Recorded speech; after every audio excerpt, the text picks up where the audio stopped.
Second turn for Scorn, just gathering all that fury, and then what to do, and upkeeping Ashen Veil, of course. Hakar moves up. I think he gets a little vengeance move, I think because of someone died near him. Yes. And then Molar walks up, and with his sidestep and reach and 2 initials, he is going to rip apart more Sword Knights than I had originally thought. And so all he has to do is hit, and he'll completely obliterate them because they only have 14 armor. And so minimum damage would, well, they explode. And now one thing I didn't know about Hexus is that when a living model gets destroyed in his control area, he can heal a beast for 1. And so all that damage I just put on the Bronzeback, he's healing it back through killing these Sword Knights, which is very sad. But the last Sword Knight is at a range, and he does make his command, so that's okay. The Shaman charges forward and attacks and barely kills the lightning pod. At least it's out of the way. And then Hexus goes, oh yeah, the brute just kind of walked forward. He walks up and casts Black Spot through his beast channeling, and then hits him, and now Harlan actually is not targetable by spells or abilities of enemies. So this actually couldn't happen, but he rolled poorly, and so when we finally realized it a few turns later, we were okay with it. And he only got 1, which is a classic thing for Mike to do. That's why I was walking back and forth off of that. So anyways, rant over. He hurt Harlan, and he killed Holt. Then the Swordmen, they charge it. They not all of them are able to charge, luckily, because of that covering fire, so they have to run over a little bit. But they do mini feet, and so if they cause any damage at all, it will. Well, they can automatically do 1 point of damage if they hit. And so the precursors, although they're at a very high armor right now, very nice armor of 18. It doesn't matter because all I have to do is hit. They're 13, which he's getting quite lucky for. Actually, in the end, he was about statistical. And then Hakar moves up behind. The Gobblers move up, put a little dust to center of their cloud right there, just trying to defend against all they can. And the Bronzeback actually decides to walk in. That looks like I'm a little more than 4 inches, Mike. Well, we'll have to see. But the Gladiator then charges or tramples through the forest. The only way to get through there. And then just protecting because Stormwall is there, and so if I get any kind of line at all, I might be able to kill poor Mr. Blackspot. And so Beastmasters run up, they do everything, and so turn 3 Cygnar. Let's see what I can do. The Sword Knight does absolutely nothing, moves up, but I forgot that there was Runewood for their additional moves, but that's okay. Ayana falls back and then regroups, so that's nice. You won't be falling back next time. Runewood then charges forward and tries to hit Sword Knight, misses, but in the long gunners, the ones that are in range, at least what I think are in range, shoot at the Bronzeback, but shield guard from the Cyclops, and so being able to take a few damage on him. Again, not rolling super well, but that's okay because I've had lots of lucky rolls against Mike in previous games. And then the second against the Gladiator, or the Bronzeback, I do hit quite hard. And so slowly whittling him away, even though as he's killing all my living models, he's healing back up. Then the last 3 combine ranged into someone in the back, or the UA of the Swordsman, and he does fail. Then walking up with Harlan, and a 6 on 3 dice is not enough to hit him because of Ashen Veil, and he's on the hill. And so the Stormwall moves up. Trying to do what I can. I didn't have any focus on him because of the agonizer, but I do drop a lightning pod, which drives and kills 3 swordsmen, so that's great. I drop both my covering fires in front of me, so anyone charging me will have to take 2 power 12s, which should be nice. And then Stormsmith kind of suicides up, walks up, and tries to hit the agonizer, only doing 1 point of damage, but now they have to deal with him instead of just ignoring him. Striker walks up, then casts Arcane Shield, and then Earthquakes.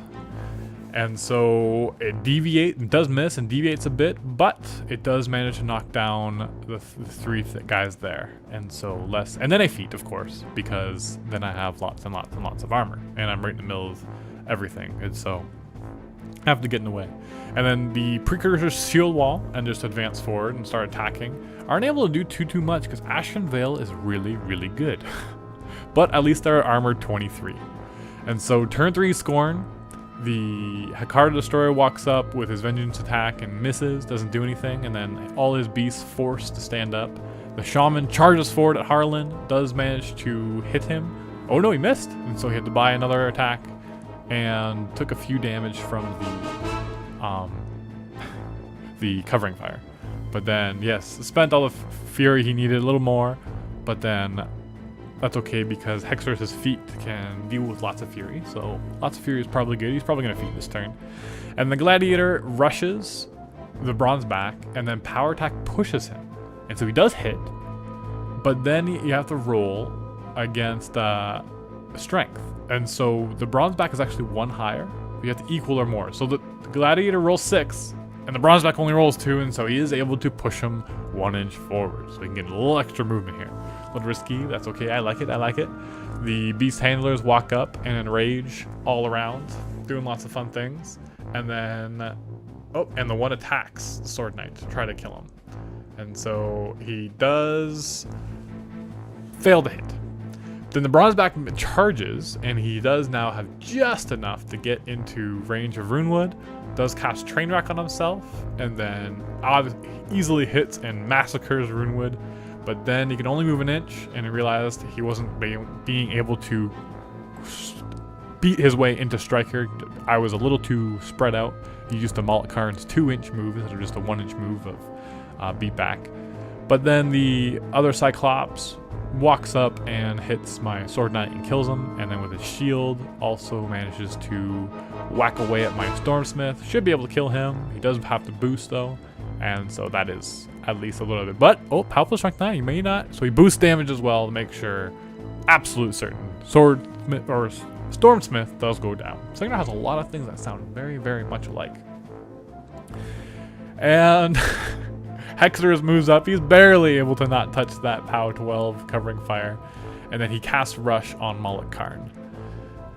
And here we are. Turn 3 Scorn. And Malakkarn charges. Oh no, he cast a black spot through channeling onto Striker, but he missed. So that's what all that was. Malakkarn charges through, misses with his first attack, even after his boost, and then his second initial, and he passed the boost, but it's a guaranteed hit because he only needs 1 more, and then manages to kill Ayana, and then move 2 inches forward and engages the storm wall. And then the Agonizer screams, no focus yet again, and runs over to the side and right beside Stormwall, but it's annoying because Stormwall should be hitting other more important things. The Swordsmen then do a run charge attack like before, but just trying to get in as much as possible. And then we said these were obstacles at first, so I guess a half-inch melee couldn't attack up or down, but we both agreed that you could do it just for simplicity's sake, otherwise it'd be jumping around each other all day just doing nothing. So first attack against the Long Gunners, are able to kill him, and no, not the UA, he's so useful, or actually not that much, but he does miss. No, he just engages them. And the rest of the guys attacking the Sword Knights, they have extremely high armor. I think it's armor 23 with the feet. Yes, and so not able to do anything, but might as well try. And then Hakar has lots of souls. And we made one more mistake. Hakar can only have 3 souls on him at a time, although he was boosting up to 5 souls. And so it would be a slightly different outcome in the game, but not too much. Does hit, does manage to kill a few precursors, and that's it. So stay tuned for turn 3, part 3, turn 4.